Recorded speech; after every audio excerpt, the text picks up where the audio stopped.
Primero señalar pues este bochornoso espectáculo del afán que se vive con el trámite de este proyecto de ley. Como ya se mencionó, realmente es un acto, a mi juicio, de indignidad, ¿no?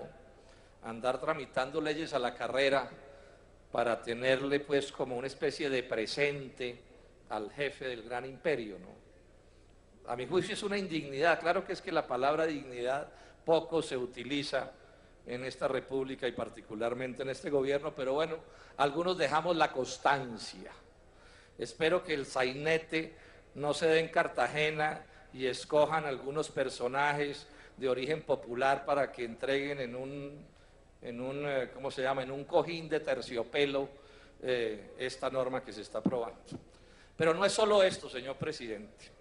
Este afán con el que se está tramitando esto también nos va a costar un montón de plata, porque el afán tiene que ver con lograr que ojalá este año, no el 1 de enero del año entrante, sino este año, en cualquier momento de este año, entre en vigencia el TLC.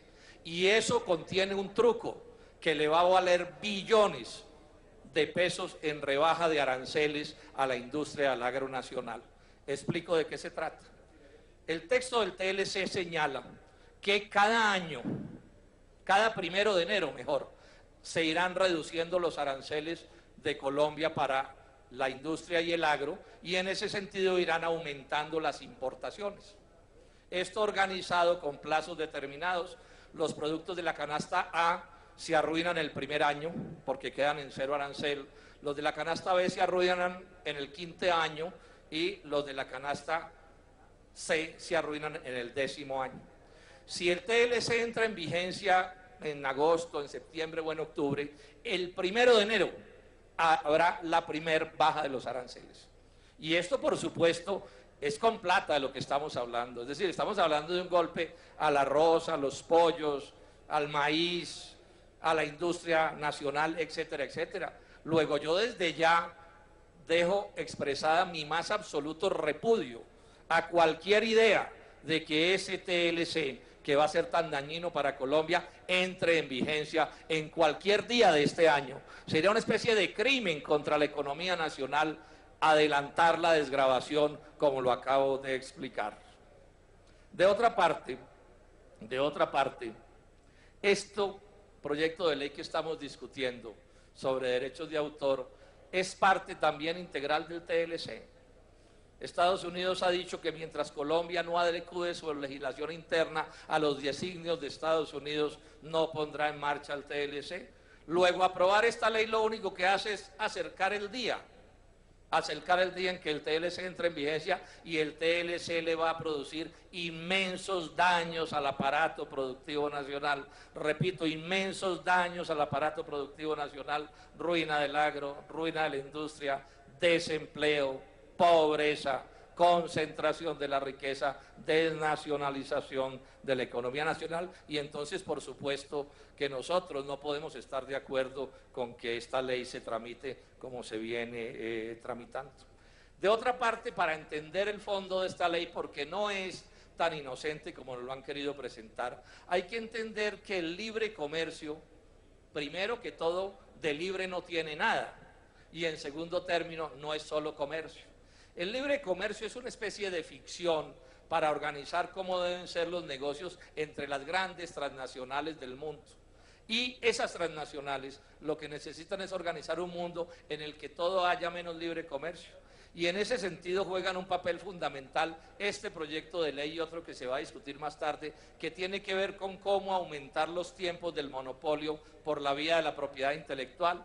Propiedad intelectual en el caso que estamos tratando, del copyright o de los derechos de autor, o propiedad intelectual en el caso de las patentes, como es el caso de este acuerdo internacional que también está sufriendo trámite a las volandas en el Congreso. Y eso a lo que apunta, senadores y senadoras y colombianos, es a aumentar los tiempos de monopolio, o sea, los tiempos de precios monopolísticos, es decir, los tiempos de bienes costosos, de bienes caros.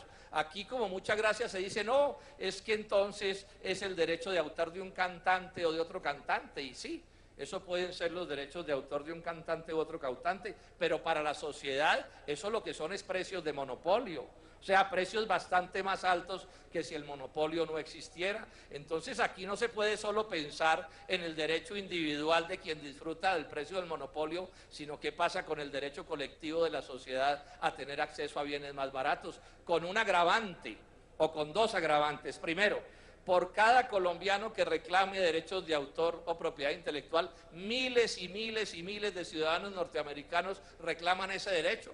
No seamos tan ingenuos de pensar que en este intercambio desigual que es el TLC, este tipo de medidas van a favorecer la producción nacional, cuando es evidente que están diseñadas para favorecer la producción norteamericana, que en todas las cosas nos lleva ventajas inconmensurables. Y en segundo término, no es de menor cuantía que se pasen estos derechos de 50 a 70 años, o sea, que el monopolio pase de 50 a 70 años, diciendo no, que es que eso rige para las empresas. Es que esa es una de las realidades. Cada vez son menos los autores individualmente tomados que tienen el control de sus derechos de autor, y son más las empresas, en este caso los monopolios y las transnacionales, los que se quedan con esos derechos de autor, mientras al autor, ¿sí?, le transfieren sumas extremadamente pequeños, y esas empresas se aprovechan de esa circunstancia para su enriquecimiento. Luego, no es un asunto menor que se pase de 50 a 70 años unos derechos que por lo demás son bien discutibles en términos filosóficos. Tampoco es un asunto de menor cuantía, como se quiere señalar aquí, que se aumente la posibilidad de que haya más televisión extranjera, norteamericana en este caso, en los fines de semana. ¿Cómo va a ser eso un asunto de menor cuantía?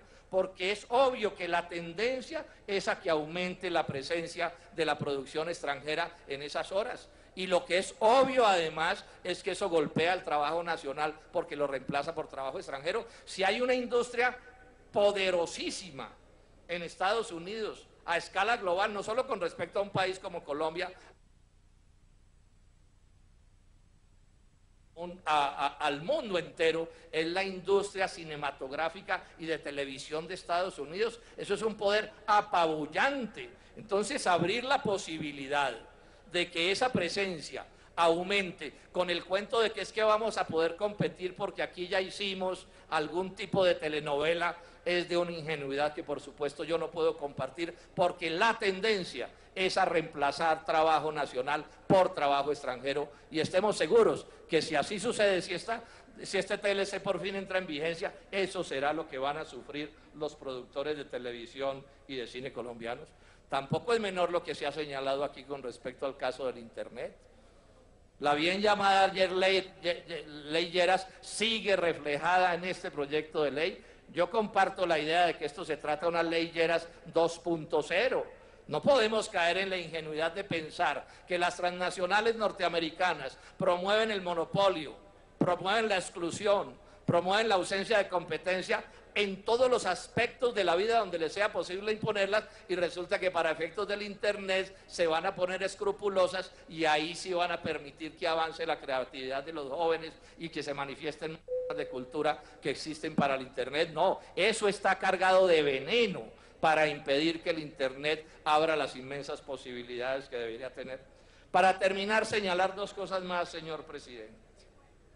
Que en esa ley se aumente la cárcel para los infractores de estas normas, es a mi juicio otro espectáculo bochornoso. Todo se va a resolver con cárcel en este país en beneficio de las transnacionales.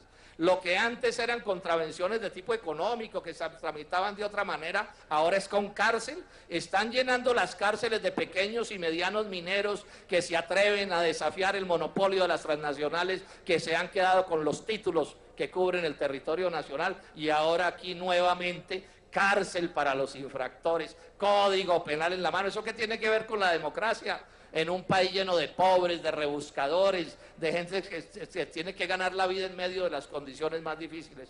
Pero esto además hace ilegal el trámite del proyecto, porque aquí todos sabemos que una ley que toque derechos fundamentales que tienen que ver con penas de cárcel, tiene que ser una ley estatutaria y esta norma no se está tramitando como ley estatutaria. Pero además es ilegal por otra razón, y con esto concluyo, señor presidente. Es evidente que esta ley se ha debido tramitar por comisiones primeras de Cámara y Senado.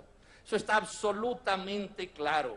El artículo 2 de la ley tercera del 92 dice: la comisión primera conocerá de las normas generales de propiedad intelectual. Y estas son normas generales de propiedad intelectual.